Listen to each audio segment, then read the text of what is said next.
Komponen-komponen pengembangan kurikulum. Perkenalkan, nama aku Nur Isnaini Rahmatul Fitriah dari PGMI 3D. Di sini yang akan saya bahas yang pertama, kurikulum sebagai sistem, kedua komponen tujuan, yang ketiga komponen materi, yang keempat komponen strategi, dan yang terakhir komponen evaluasi. Apakah kalian sudah siap semua? Kalau sudah siap, mari kita mulai.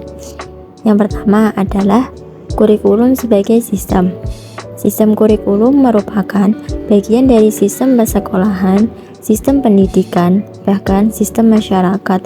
Suatu sistem kurikulum mencakup struktur personalia dan prosedur kerja, bagaimana cara menyusun suatu kurikulum, melaksanakan, mengevaluasi, dan menyempurnakannya.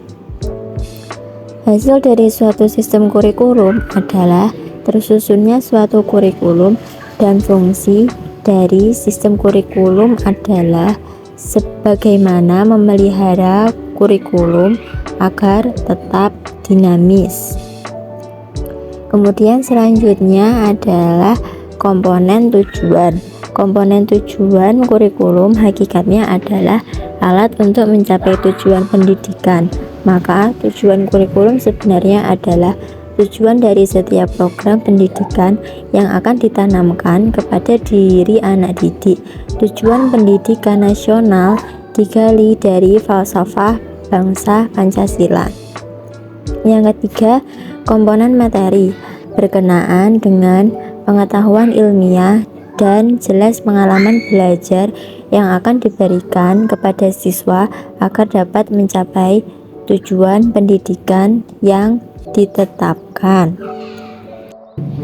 Kemudian ada beberapa kriteria yang bisa digunakan dalam merancang isi kurikulum. Yang pertama, isi kurikulum harus sesuai, tepat, dan bermakna bagi perkembangan siswa. Maksudnya, sejalan dengan tahap perkembangan anak. Dan yang kedua, isi kurikulum harus mencerminkan kenyataan sosial. Maksudnya, sesuai dengan tuntutan hidup nyata dalam masyarakat. Isi kurikulum dapat mencapai tujuan yang komprehensif, artinya mengandung aspek intelektual dan skill secara integral.